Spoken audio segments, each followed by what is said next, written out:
Good afternoon and welcome everyone to Teachers College. We're thrilled to host this national symposium focusing on the impact of California's Vergara tenure decision on teachers and students around the country. I want to thank Michael Rebell, Jay Huber, and Jeff Henig for organizing this event and for bringing together leading national experts who will help us gain a deeper understanding of this challenging issue. We're here because on June 10th, the California trial court ruled that the state's teacher tenure and dismissal policies unfairly subjected low-income and minority students to ineffective teachers. The court's decision in the Vergara case broke new legal ground by holding these policies as unconstitutional, as violating the state constitution. This is an extremely controversial ruling which has sparked intense debate around the country, including here in New York, where there are two similar lawsuits. And interestingly, the debate has sometimes aligned with and often crossed traditional partisan lines or lines between reformers and more traditional educators, making for strange bedfellows in the education and legal arenas. The debate in the wake of this decision has become multifaceted and includes issues about the role and future of teachers' unions, the politics of education reform, and the questions of whether the courts are the right venue and vehicle to make such significant changes in public education. Although as a alumna of the school finance reform movement, I can say we have debated these issues before, of course, with desegregation as well. We know that decisions are more commonly the result of state legislation and school board policy than collective bargaining, but the idea of the courts being more assertive is not a new one. We are pleased to host what we think is the first nonpartisan and scholarly discussion of this potentially far-reaching decision. So we've gathered leading experts from legal and education communities, our own faculty members, and others to help address this conversation. Regardless of our individual stances on the California decision, we're all working toward the goal of improving the quality of teaching in low-achieving schools. And to this end, we must bring together the best minds and the best research and bring to bear other factors, including teacher effectiveness is a larger question that in which tenure is only a part. We need to focus on what we can learn from research and practice about the best ways to promote and evaluate teacher effectiveness. So let's consider the Vergara decision within this complex web of factors, what happens or what does not happen to influence what then happens in the classroom. Now, to give you his promised overview of today's symposium, it is my pleasure to reintroduce Jeffrey Henig, Professor of Political Science and Education. Jeff. On June 10th of this year in Los Angeles, Superior Court Judge Rolf Troy overturned 5 state statutes giving California teachers firing protections and rights to tenure and seniority. The decision in the Vergara case, sparked a tremendous reaction, probably magnified by some of the judge's strong language. He said the effect of grossly ineffective teachers on students is compelling. Indeed, it shocks the conscience. And that decision, for various reasons, stirred a tidal wave of commentary that still continues. On one side of the divide, Michelle Rhee, the high-profile former chancellor of DC Public Schools and founder of the advocacy group Students First, proclaimed, and I quote, "I applaud the parents and the 9 courageous students who stood up for their future and their right to a quality education. It's my hope that this movement continues on the national stage for all of our students."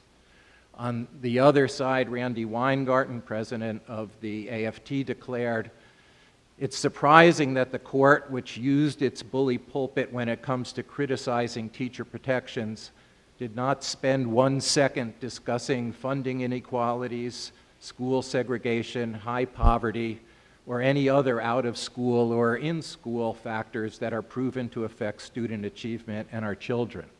That same day, Campbell Brown, former newscaster and TV host on CNN and NBC, and founder of the Partnership for Educational Justice, wrote in an op-ed in the New York Daily News that, quote, "It would be no surprise to see parents in New York and elsewhere take the cue of the Vergara plaintiffs and take matters into their own hands. It is empowering to know the courts can help." About 6 weeks after that, she proved good on her word by initiating the case that's now known as Wright v. New York. UFT president, you won't be surprised now, you get the rhythm of this, Michael Mulgrew issued a statement the day that that suit was filed, charging that Campbell Brown's, I'm quoting now, "secret hedge fund supporters will be crying all the way to the bank if she succeeds in her mission to undercut public education and privatize our schools."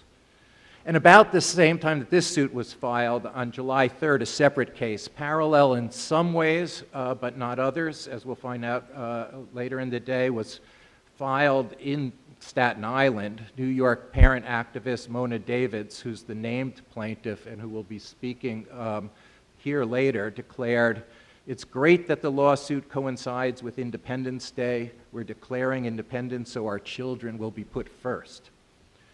Now this is at least in some senses, the continuation of a long-standing battle around the shape of school reform and over who should be trusted to make the key decisions about the nature and shape of public education. In that battle, those claiming the mantle of reform have promoted policies that many teachers and teachers' unions find threatening. Policies such as charter schools, high-stakes tests, and value-added measures for assessing teacher performance. While they've had substantial success in pursuing these changes at the state and federal level in particular, they've been frustrated by what they see as an inadequate sense of urgency on the part of legislatures and what they see as intransigent resistance on the part of teachers' unions. Well, this is in one sense a continuation, though in another sense it represents an important shift in strategies. Political scientists, and I'm a political scientist, so I like to talk like one occasionally, political scientists have a term, venue shopping, which they use to refer to a process in which interest groups seek out decision-making arenas in which they feel they're more likely to achieve victory. In shifting the battle, at least in part to the courts, the plaintiffs in these suits hope that the courts, as a decision-making venue, will provide a more immediate and sharply defined response than they might win by relying alone on electoral politics and advocacy in political arenas in which their opponents retain substantial influence. As often in education policy debates, this is a polarizing issue which tends to be framed in black and white. Some have celebrated Campbell Brown as a champion for those trapped in poorly performing schools, and others have attacked her as a cheerleader for corrosive privatization. But whether you see Vergara, Wright, and Davids as steps forward or backward, there's no question that they raise important issues. Some of these are substantive issues. What are the best ways to make meaningful progress on educational achievement gaps defined by race and class?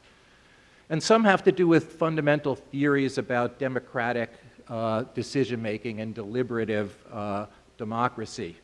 When issues are complex, as they are in these cases, and values are in conflict, when should we turn to the courts?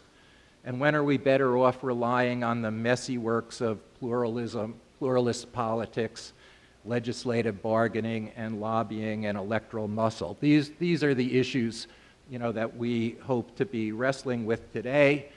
There are, as you'll see, 3 panels, and I'm about to hand this over to the 4th. I just want to end by saying to the 1st, we don't know how many of you, by the end of the day, will walk away with a different position than you walked in the door with, but we're confident that if you stay the course, you'll leave with a richer understanding of the issues and the stakes